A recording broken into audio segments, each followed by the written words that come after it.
네, 오늘 묵별주일 말씀은 느헤미야서 13장 10절로 22절까지 말씀입니다. 한 목소리로 같이 읽겠습니다. 시작. 내가 또 알아본즉 레위 사람들이 받을 몫을 주지 아니하였으므로 그 직무를 행하는 레위 사람들과 노래하는 자들이 각각 자기 밭으로 도망하였기로 내가 모든 민장들을 꾸짖어 이르기를 하나님의 전이 어찌하여 버린 바 되었느냐 하고 곧 레위 사람을 불러 모아 다시 제자리에 세웠더니 이에 온 유다가 곡식과 새 포도주와 기름의 11조를 가져다가 곳간에 드림으로 내가 제사장 셀레미야와 서기관 사독과 레위 사람 부다야를 창고지기로 삼고 mat단야의 손자 삭굴의 아들 하난을 버금으로 삼았나니 이는 그들이 충직한 자로 인정됨이라. 그 직분은 형제들에게 분배하는 일이었느니라. 내 하나님이여 이 일로 말미암아 나를 기억하옵소서. 내 하나님의 전과 그 모든 직무를 위하여 내가 행한 선한 일을 도말하지 마옵소서. 그때 내가 본즉 유다에서 어떤 사람이 안식일에 술틀을 밟고 곡식단을 나귀에 실어 운반하며 포도주와 포도와 무화과와 여러 가지 짐을 지고 안식일에 예루살렘에 들어와서 음식물을 팔기로 그날에 내가 경계하였고 또 두로 사람이 예루살렘에 살며 물고기와 각양 물건을 가져다가 안식일에 예루살렘에서도 유다 자손에게 팔기로 내가 유다의 모든 귀인들을 꾸짖어 그들에게 이르기를 너희가 어찌 이 악을 행하여 안식일을 범하느냐 너희 조상들이 이같이 행하지 아니하였느냐 그래서 우리 하나님이 이 모든 재앙을 우리와 이 성읍에 내리신 것이 아니냐. 그럼에도 불구하고 너희가 안식일을 범하여 진노와 이스라엘에게 더욱 심하게 임하도록 하는 듯 하고 안식일 전 예루살렘 성문이 어두워갈 때 내가 성문을 닫고 안식일이 지나가기 전에는 열지 말라 하고 나를 따르는 종자 몇 명을 성문마다 세워 안식일에는 아무 짐도 들어오지 못하게 했으므로 장사꾼들과 각양 물건 파는 자들이 한두 번 예루살렘 성 밖에서 자므로 내가 그들에게 경계하여 이르기를 너희가 어찌하여 성 밑에서 자느냐 다시 이같이 하면 내가 잡으리라 하였더니 그 후부터는 안식일에 그들이 다시 오지 아니하였느니라. 내가 또 레위 사람들에게 몸을 정결하게 하고 와서 성문을 지켜서 안식일을 거룩하게 하라 하였느니라. 내 하나님이여 나를 위하여 이 일도 기억하시옵고 주의 크신 은혜대로 나를 아끼시옵소서. 아멘. 하나님, 저희들 오늘 묵별 예배 드립니다. 각자 흩어져서 정말 이런저런 모양으로 예배를 드립니다마는 주님께서 이 예배를 받아주시지 않으면 예배가 아니죠. 주님, 저희들 신령과 진정으로 드리는 예배가 되게 하셔서 주님이 기뻐 받으시는 예배 되게 하여 주옵소서. 예수님 이름으로 기도합니다. 아멘. 오늘 본문은 참 놀라운 내용이에요. 우리가 종교개혁, 신앙의 개혁이라는 게 얼마나 빨리 타락할 수 있냐, 얼마나 또다시 본질에서 벗어날 수 있냐, 이런 거를 지금 우리에게 보여주고 있습니다. 느헤미야가 이렇게 12년 만에 페르시아로 돌아갔어요. 아닥사스다 왕을 만나러 갔다 오는 사이에 정말 그 몇 달간의 사이일 텐데 그냥 그토록 전심을 다해서 이루었던 신앙의 이 개혁된 모습이 순식간에 다시 사라지고 만 것이죠. 그곳에 그런 이 변화에 대한 그런 안타까움에 대한 또 느헤미야의 조치를 우리가 볼 수 있습니다. 먼저 10절 말씀입니다. 내가 또 알아본즉 레위 사람들이 받을 몫을 주지 아니하였으므로 그 직무를 행하는 레위 사람들과 노래하는 자들이 각각 자기 밭으로 도망하였기로. 여러분 이게 굉장히 충격적이지 않습니까? 그냥 느헤미야가 가고 나서 그냥 그 잠시 사이에 당연히 내야 할 그 11조가 또 끊어진 거죠. 성도들이 11조를 내지 않으니까 성전 곳간이 비었겠죠. 그러면 레위인들, 노래하는 사람들, 이런 그 성전의 일을 맡아 사던 사람들에게 몫이 주어지지 않습니다. 그래서 이 사람들 답답하니까 그 전에 자기가 식물을 가꾸어서 먹고 살던 자기 밭으로 돌아가 버렸다는 거예요. 오늘 본문은 이걸 도망갔다고 표현합니다. 왜 이 사람들 간 걸 도망이라고 말하겠어요? 여러분, 군인이 임무지를 이탈하게 되면 탈행병이라고 합니다. 도망병이 되는 거죠. 마찬가지로 이게 성전 일을 하던 사람들이 자기 마음대로 뜻대로 그냥 이걸 벗어나서 성전을 벗어나서 떠나버렸으니까 이 사람들 도망갔다고 표현한 것이죠. 예. 근데 이 사람들 이 잘못입니까? 누구 잘못입니까? 예. 11조를 안 낸 백성들이 잘못입니까? 도망간 레위인들이 잘못입니까? 어떤 사람은 뭐 레위인을 욕할 수 있을 거예요. 어떻게 성전 일을 하다가 뭐 월급 좀 안 나온다고 도망가 버리느냐. 아니죠. 그 사람들도 여러분 가족이 있고 먹고 살아야 되지 않겠습니까? 예. 그래서 정말 어처구니 없는 이런 일이 일어난 거예요.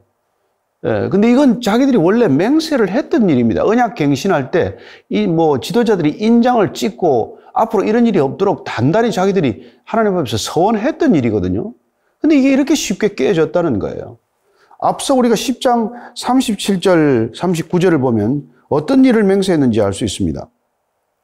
같이 읽을까요? 또 처음 익은 밀의 가루와 거제물과 각종 과목의 열매와 새 포도주와 기름을 제사장들에게로 가져다가 우리 하나님의 전에 여러 방에 두고 또 우리 산물의 11조를 레위 사람들에게 주리라 하였나니 이 레위 사람들은 우리의 모든 성읍에서 산물의 11조를 받는 자임이며 레위 사람들이 11조를 받을 때는 아론의 자손 제사장 한 사람이 함께 있을 것이요 레위 사람들은 그 11조의 10분의 1을 가져다가 우리 하나님의 전 곳간에 여러 방에 두되 곧 이스라엘 자손과 레위 자손이 거제로 드린 곡식과 새 포도주의 기름을 가져다가 성소에 그릇들을 두는 골방 곧 섬기는 제사장들과 문지기들과 노래하는 자들이 있는 골방에 둘 것이라. 그리하여 우리가 우리 하나님의 전을 버려두지 아니하리라. 이렇게 해서 하나님의 성전을 잘 섬기겠다라고 자기들이 스스로 맹세했던 겁니다. 하나님과의 언약을 했던 것이죠. 근데 이게 지금 이렇게 순식간에 깨지고 만 것입니다. 그래서 지금 느헤미야가 돌아와 보니까 어이없는 일이죠. 정말 돌아와서 깜짝 놀랐을 것입니다. 성전에 누가 들어와 있습니까? 성전에는 안 본 사람 도비야가 그 제사장들이 곳간으로 써야 할 방에 사무실을 떡 차리고 있지를 않나. 이게 레위인들은 또 사라지고 없지를 않나.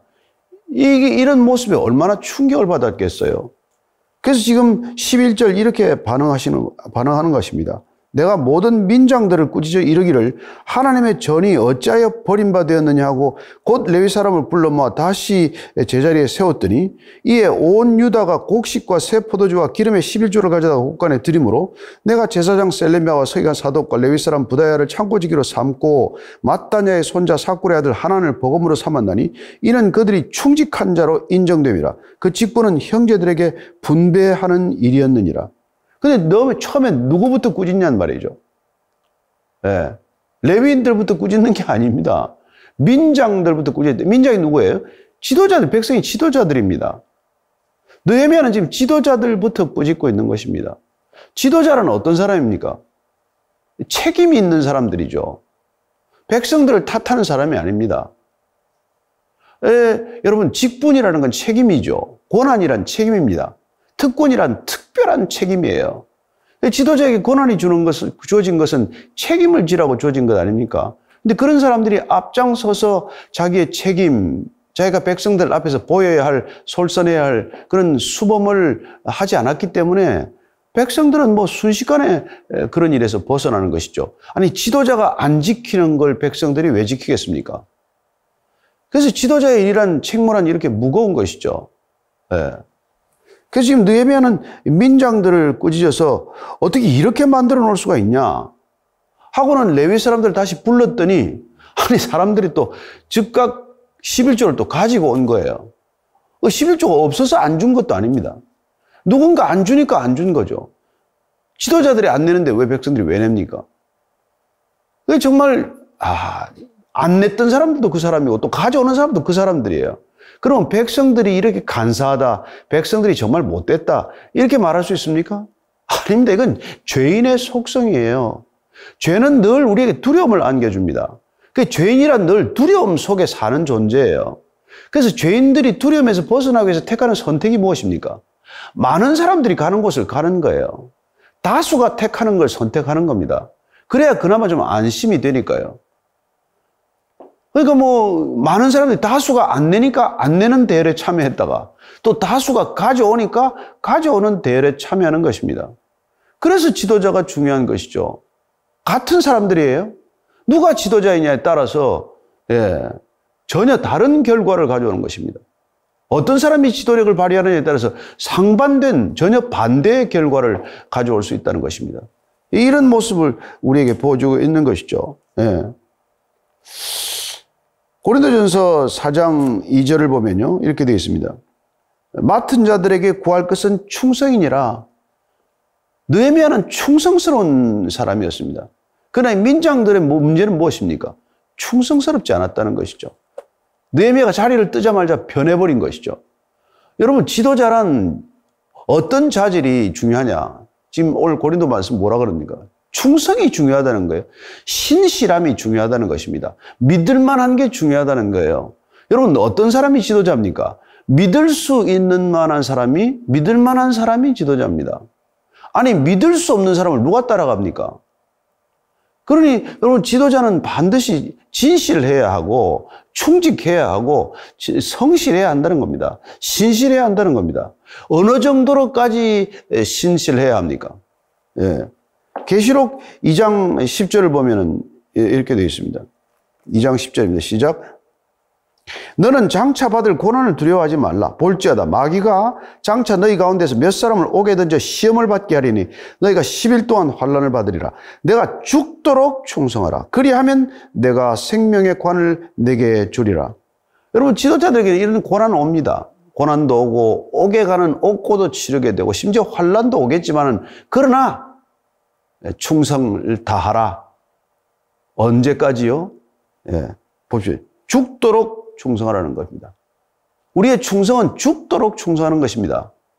하다가 형편이 불리하면 그냥 멈춰버리거나 어려우면 도망가 버리거나 하는 게 아니고, 죽음을 무릅쓰고라도 죽도록 충성하라. 그러면 주님께서 약속하십니다. 생명의 면류관을 내가 주겠다. 이런 약속을 하시는 것이죠. 예, 그런 충성스러운 사람들을 느헤미야가 또 발굴했습니다. 그래서 이번에 이 성전 창고지기를 아주 충직한 자들로 이렇게 맡기게 됩니다. 여러분, 뭘 유지하는 것, 지키는 것, 보관하는 것도 충성스러워야 하는 일이고, 그걸 또 나눠주는 것도 정직하고 충성스러워야 하는 일이기 때문에 가장 큰 기준이 뭡니까? 어떤 능력보다도 충직함, 신실함이 더 큰 능력이라는 것을, 더 큰 하나님의 기준이라는 것을 말씀해 주고 있는 것이죠. 예, 14절입니다. 내 하나님이여, 이 일로 말미암아 나를 기억하옵소서. 내 하나님의 전과 그 모든 직무를 위하여 내가 행한 선한 일을 도말하지 마옵소서. 지금 느헤미야가 중간에 기도를 하죠. 하나님, 이 일을 기억해 주십시오. 지금 상 달라는 얘기입니까? 칭찬해 달라는 얘기입니까? 아닙니다. 지금 느헤미야는 이 일들이 기억되어야 할 일이라는 것이죠. 예. 이게 도말되어서는 안 될 일이다. 사라지거나 없어져서는 안 될 일이다. 이렇게 말하고 있는 것입니다. 여러분, 얼마나 이게 당당한 기도입니까? 우리 잘 이렇게 기도 못합니다. 우리 여러분 대표 기도하는 거 들어보십시오. 한 주간 동안 죄만 짓고 왔다. 그런 기도 흔히 하지 않습니까? 느헤미야 그렇게 기도하지 않습니다. 내가 주님을 위하여 행한 이 선한 일을 기억해 달라. 저와 여러분은 어떤 이런 기도할 만한 내용이 있습니까? 하나님께, 하나님, 저희들이 행한 일 가운데 이런 선한 일을 기억해 주십시오. 이렇게 이렇게 기도할 만한 내용이 있습니까? 저는 우리가 살아가면서 이렇게 느헤미야처럼, 주님, 제가 주님 앞에서 한 이 일은 주님 기억해 주십시오. 이게 도말되지 않도록 해 주십시오. 이 꼭 칭찬을 요구하는 거 아닙니다. 이거는 하나님을 위하여 행한 일이 그냥 물거품이 되지 않게 해달라. 그런 일들이 살아남아서 흔적이 없어지는 일이 없도록 해달라. 이것도 하나의 그런 초원 기도 아니겠어요? 그러나 우리가 배워야 할 것은 하나님 앞에서 이렇게 당당하게 해야 할 일을, 맡은 소임을, 맡은 직분을 성실하게 다했을 때 이런 기도가 가능하다는 것입니다. 저와 여러분들은 이런 한 주간 동안 이런 기도를 할 수 있는 그런 삶이었으면 좋겠어요. 예. 사도행전 10장 4절을 보면요, 이런 기도가 나옵니다. 얘기가 나옵니다. 사도행전 10장 한번 보면요, 저 고넬료 얘기예요. 고넬료가 어떤 사람입니까? 사도행전 10장 4절입니다. 시작. 고넬료가 주목하여 보고 두려워 이르되, 주여 무슨 일이니까? 천사가 이르되, 내 기도와 구제가 하나님 앞에 상달되어 기억하신 바가 되었으니. 그렇습니다. 지금 고넬료는 기도하다가 환상을 본 것이죠. 그런데 이런 얘기를 듣는 겁니다. 내 이 기도와 구제가 상달되었다. 하나님이 기억하고 계시는 바가 되었다. 이방인 아닙니까? 그러나 어떻게 살았길래 하나님이 이런 얘기를 전하고 있습니까? 내가 백성을 많이 구제하고 또 항상 기도하고 경건하고 하나님을 경외하며 살아가는 내 모습은 하나님께서 기억하는 바가 되었다는 것입니다.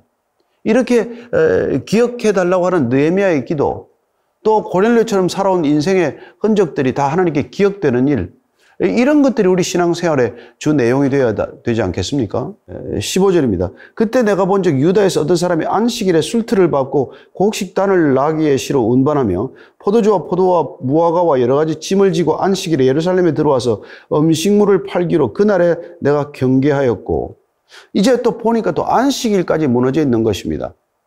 원래 안식일에 이렇게 그 규정을 어기면은 돌로 쳐 죽이라고 되어 있죠. 그럼 느헤미야가 말씀대로 지금 개혁을 하고 있는데 말씀대로 살도록 하는 게 개혁의 목적인데 돌로 쳐 죽입니까? 그러지 않아요. 그러지 않습니다. 그는 정죄를 일삼기 위해서 지금 개혁을 하는 게 아니지 않습니까? 잘 아시다시피 그가 지금 앞장서서 하고 있는 것은 백성들을 어떻게든지 신앙의 본질로 인도하는 것이지 나무라는 게 목적은 아니에요. 예수님께서도 그렇게 말씀해 주셨습니다. 마태복음 12장 7절인데요. 나는 자비를 원하고 제사를 원하지 아니하노라 하신 뜻을 너희가 알았더라면 무죄한 자를 정죄하지 아니하였으리라. 안식일을 깨는 사람들에 대해서 안식일의 주인으로서 이렇게 말씀하셨던 것이죠. 그분은 정죄하는 게 목적이 아니다. 그리고 자비를 원하는 것, 그렇습니다. 우리가 사랑하면, 자비를 베풀면, 긍휼을 베풀면 그러면 돌이킬 수 있는 것이죠. 골로새서 3장 13절입니다. 골로새 3장 13절. 같이 읽습니다. 시작. 누가 누구에게 불만이 있거든 서로 용납하여 피차 용서하되 주께서 너희를 용서하신 것 같이 너희도 그리하고. 여러분, 우리는 사실 용서 무한히 받아야 사는 존재 아닙니까? 오죽하시면 7번씩 70번이라도 용서를 해 주시겠습니까? 그렇습니다. 우리는 율법을 어기는 때가 한두 번이 아니고 하루에도 수십 번 어길 수 있지만 주님께서 그때마다 우리를 벌하셨다면은 여기에 살아남을 사람은 누가 있으며 정상적으로 여러분 이렇게 하나님 나라에 갈 수 있는 사람이 누가 있겠습니까? 주님께서 우리를 긍휼히 여겨 주셨기 때문에. 그래서 느헤미야의 개혁에 보면은 사랑과 긍휼이 있다는 것을 알 수 있습니다. 16절부터 18절까지입니다. 또 두로 사람이 예루살렘에 살며 물고기와 각양 물건을 가져다가 안식일에 예루살렘에서도 유다 자손에게 팔기로 내가 유다의 모든 귀인들을 꾸짖어 그들에게 이르기를 너희가 어찌 이 악을 행하여 안식일을 범하느냐 너희 조상들이 이같이 행하지 아니하였느냐 그래서 우리 하나님이 이 모든 재앙을 우리와 이 성읍에 내리신 것이 아니냐 그럼에도 불구하고 너희가 안식일을 범하여 진노가 이스라엘에게 더욱 심하게 임하도록 하는도다. 문제의 원인을 봤더니 두로 사람들 때문이었어요. 페니키아 상인들이죠. 이 사람들이 주로 이제 그 지중해 연안에서 물고기도 잡고 또 갈릴리에서 온 물고기도 잡아가지고 어문이라는 걸 통해 들어와가지고 이제 파는 거죠. 그 이제 안식일에 들어와서 아마 팔았는데, 추정하기로는 아마 안식일 규정을 어기지 않기 위해서 아마 이렇게 거리도 멀리 이동하지 않았을 것입니다. 어쩌면 요즘 택배처럼 집에 가져다 줬는지도 모르죠. 그리고 돈은 또 오늘 거래 안 하고 내일 안식일 다음날 돈을 받았을 수도 있겠죠. 그런 여러 가지 편법을 동원해서라도 안식일의 규정을 지키는 척은 했겠지만 근본적으로 두로 상인들과 이 영업 행위를 그대로 방치했다는 점에서는 공범과도 마찬가지 일을 한 것이죠. 그럼 이 두로 상인들은 안식을 몰라요. 안식을 안 지키잖아요. 그러면 안식일을 아는 사람이 어떻게 대했어야 하느냐는 것입니다. 우리의 안식일을 설명했어야 되지 않겠어요? 그렇습니다. 그들은 어쩌면 이 두로 상인들이 안식일을 범하도록 하는 어떻게 보면 범죄 방조자의 역할을 한 것이죠. 그 점에서 지금 느헤미야는 그 두로 상인을 꾸짖기에 앞서서 유대인들, 특별히 유대의 귀인들, 돈 많은 사람들이겠죠. 또 지체 높은 사람들이겠죠. 그들을 또 먼저 나무랍니다. 너희들이 어찌 이 악을 행하느냐. 지금 너희들이 행하고 있는 이 악, 안식일을 규례를 범하는 이 악, 이게 지금 너희들 조상들이, 우리 조상들이 안식일을 범해서 그 결과로 바벨론의 포로로 끌려갔던 것을 알지 못하느냐. 그러면 지금 바벨론에 포로로 끌려간 그 원인이 뭐냐? 그걸 똑같이 너희들이 행하고 있다면 이게 도대체 말이나 되느냐? 우리가 이런 일을 범하다가, 이런 하나님의 이 안식일 규례를 범하다가, 우리 선조들이 바벨론에 끌려갔던 것처럼 또 똑같은 그런 일들을 반복해야 마땅하냐? 어찌 그럴 수 있냐? 이렇게 지적하고 질책하는 것이죠. 예. 그리고 앞으로 이렇다면 또다시 진노가 임하지 않겠느냐? 느헤미야는 사실 어떻게 보면 두려움을 느꼈을 것입니다. 아니, 실컷 개혁한다고 개혁했는데 지금 제대로 된 건 하나도 없고 안식일 규례 하나 제대로 안 지킨다면 도대체 우리 신앙의 개혁은 무슨 목표와 목적을 향해서 나아가고 있냐? 이런 생각이 왜 들지 않았겠어요? 예. 그래서 지금 이렇게 안타까운 얘기를 하는 것입니다. 예. 야고보서 4장 17절입니다. 지금 우리가 야고보 사도의 말을 들으면은 그러므로 사람이 선을 행할 줄 알고도 행하지 아니하면 죄니라. 예. 여러분 안식일의 규정을 알고 있지 않습니까? 그럼 소극적으로 안식일을 범하지 않을 수 있습니다. 그런 안식일을 범하는 사람들을 내버려 두고 그들과 예를 들어서 나는 안식일의 규정을 지키는 신용을 하면서 그 사람들의 안식일을 안 지키는 것을 방조하거나 조장하는 그런 상행위, 거래행위, 매매행위를 한다면 그건 자기가 선을 알고도 행하지 않는 거기 때문에 그것 또한 죄라고 말하고 있는 것이죠. 그래서 지금 이렇게 나무라고 있는 것입니다. 예. 히브리서 3장 13절을 보면요. 이렇게 되어 있습니다. 히브리서 3장 13절입니다. 예. 오직 오늘이라 일컫는 동안에 매일 피차 권면하여 너희 중에 누구든지 죄의 유혹으로 완고하게 되지 않도록 하라. 우리가 어떻게 살아야 됩니까? 선을 알고도 행하지 않으면 악이라고 하는데 그러면 우리가 어떻게 해야 되냐는 것이죠. 신앙이란 공동체적이라는 것을 잘 압니다. 우리는 신앙 공동체를 이루고 있습니다. 그래서 신앙 공동체에 살아가는 신앙인들이라면 오늘이라 일컫는 오늘 하루 매일 피차 권면하라는 겁니다. 너희 중에 누구든지 죄 유혹으로 완고하게 되지 않도록 하라. 죄인들의 특징이 뭡니까? 고집스러운 거 아닙니까? 고집 부리지 않습니까? 끝까지 죄를 인정하지 않거나 죄된 행위를 고치려고 하지 않는 것이죠. 그럴 때 신앙 공동체란 예수 모르는 사람들은 예수 알게 해서 죄로부터 돌이키는 것이고 또 예수를 아는 사람들은 말씀대로 살아가도록 서로 권면하는 것, 그 예배 공동체, 신앙 공동체, 믿음 공동체의 사실 당연한 소임 아니겠습니까? 우리가 왜 형제 자매라고 말합니까? 그냥 내버려 둘 것 같으면 뭐 때문에 형제 자매라고 하겠어요? 남의 일처럼 방관한다면 그게 어떻게 형제 자매가 되고 공동체가 되겠습니까?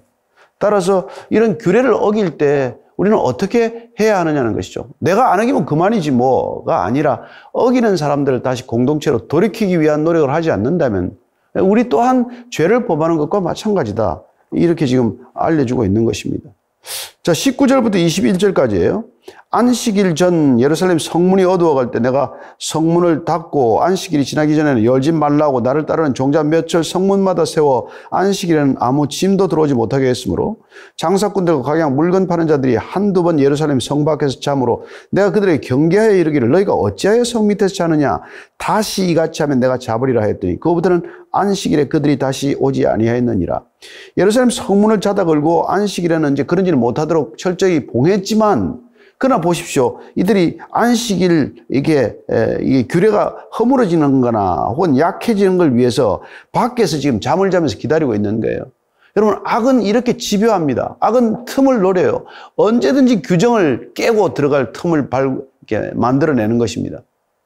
따라서 우리는 이렇게 틈을 만들고자 하는 악한 자들을 상대하고 살아가는 세상 속에서 어떻게 해야 마땅하냐는 것이죠. 예. 고린도전서 15장 58절에 이렇게 말하고 있습니다. 시작. 그러므로 내 사랑하는 형제들아 견실하며 흔들리지 말고 항상 주의 일에 더욱 힘쓰는 자들이 되라. 이는 너희 수고가 주 안에서 헛되지 않은 줄 알미라. 사랑하는 형제들아 굳게 서라는 거예요. 흔들리지 말라는 것입니다. 항상 발밑을 허물려고 합니다. 여러분, 이게 집을 허무는 여우가 있지 않습니까? 담을 허물고 들어오지 않습니까? 담 밑에 구멍을 뚫고 들어오지 않습니까? 이런 것들을 대비하라는 것이죠. 예. 주의 일에 더욱 힘쓰라고 말합니다. 여러분, 주의 일에 더욱 힘쓰라. 이만하면 됐죠, 뭐. 우리 할 만큼 했습니다. 이제 좀 쉬죠, 뭐. 이런 얘기 하지 말라는 거예요. 여러분, 우리가 하나님 앞에 서는 날까지 편한 시간, 쉬는 시간, 뭐 그렇게 그냥 늘어지게 그냥 자는 시간, 이런 거 없다는 겁니다. 예. 더욱 힘쓰라. 예. 흔들리지 말아라. 굳건하게 서라. 이제 이만하면 됐습니다. 그런 소리 하지 말라는 거죠. 그런 틈을 타고 들어오기 때문에. 조금만 우리가 안심하면 그냥 치고 들어오는 것 아닙니까? 그런 걸 경계하라는 것이죠. 그래서 느헤미야가 꾸짖었더니 이제 다시는 오지 않았다고 말합니다. 두로 상인들이 더 이상 안 오는 거죠. 여러분, 사주는 사람이 있기 때문에 오는 것 아닙니까? 파는 사람이. 그러니까 안 사면 안 오는 거죠. 예. 그렇게 이제 또 이 안식일 규례가 잡혔다는 것을 알 수 있습니다. 자, 마지막으로 22절 읽고 정리하겠습니다. 내가 또 레위 사람들에게 몸을 정결하게 하고 와서 성문을 지켜서 안식일을 거룩하게 하라 했느니라. 내 하나님이여, 나를 위하여 이 일도 기억하시옵고 주의 크신 은혜대로 나를 아끼시옵소서. 마지막으로 이 성문 지키는 이 레위 사람들에게 안식일을 거룩하게 하라. 너희들의 책무가 크다. 거룩하게 해야 할 책임을 가진 사람들의 가장 큰 일은 무엇입니까? 자기의 거룩함을 유지하는 것이죠. 성별되어야 할 사람의 가장 큰 책임은 무엇입니까? 자기가 늘 성별되어야 하는 것이죠. 거룩한 일을 감당하기 전에 그 사람들의 일상을 거룩하게 하라고 당부하는 것입니다. 여러분, 우리가 주일 예배 드리기 전에 뭘 해야 합니까? 한 주간의 삶이 예배자로서의 삶이어야 한다는 것이죠. 여러분, 주일 하루 예배 드리는 걸 우리의 삶이 끝납니까? 아니지 않습니까? 주일 예배 하루의 거룩함이 아니라 일주일간의 성별된 삶을 살다가 우리가 예배자의 자리에 와서 함께 예배 드리는 것이 주일 예배가 될 것이고, 또한 주일 예배를 통해서 우리가 거룩함을 다시 한번 덧입었다면 그 거룩함으로 한 주간 우리 삶의 모든 영역에서, 모든 일상의 삶의 자리에서 성별되어서 거룩하게 사는 것, 그게 참 예배를 드린 것이죠. 지금 오늘 느헤미야는 그 얘기를 하고 있는 거죠. 거룩한 일을 맡은 자, 또 거룩한 신분을 가진 성도들, 정말 믿음 좋다고 하는 사람들, 그 믿음을 잘 지킨다는 사람들, 그 믿음을 일상으로 살아낸다는 사람들이 해야 할 일은 무엇입니까? 하나님의 거룩을 날마다의 삶 가운데 실천하며 사는 것이죠. 오늘 이 느헤미야 말씀을 통해서 우리는 다시 한번 이 시대 그리스도인들이 살아내야 할 삶의 거룩을 되돌아보게 됩니다. 저와 여러분들이 일상 속에서 지켜야 할 거룩은 무엇입니까? 우리 교회가 일상 가운데 지켜야 할 거룩이란 무엇입니까? 우리의 개혁은 멈추지 않는 개혁이고 날마다 개혁되는 개혁 신앙이어야 한다는 말을 듣습니다만, 우리가 이 한 주간도 우리의 믿음의 본질을 지키고 우리가 주님의 뜻을 살아내기 위해서 어떤 개혁적인 신앙, 어떤 본질적인 신앙을 가져야 할지 함께 오늘 나누어 보고 서로 격려하는 그런 예배가 되기를 축복합니다. 기도하겠습니다. 하나님 아버지, 참으로 감사합니다. 저희들에게 말씀이 올 때마다 저희들을 되돌아보게 됩니다. 다시 비추어 보게 됩니다. 말씀의 거울에 비추어보면 우리가 어떻게 빗나가 있는지, 우리의 자세가 얼마나 흐트러져 있는지 알게 됩니다. 주님, 오늘도 우리의 자세를 바로잡고 우리 신앙의 본질로 되돌아가는, 그야말로 back to the basic, 다시 한번 본질로 되돌이키는 신앙의 자리, 믿음의 자리, 예배의 자리 되게 하여 주옵소서. 예수님 이름으로 기도합니다. 아멘.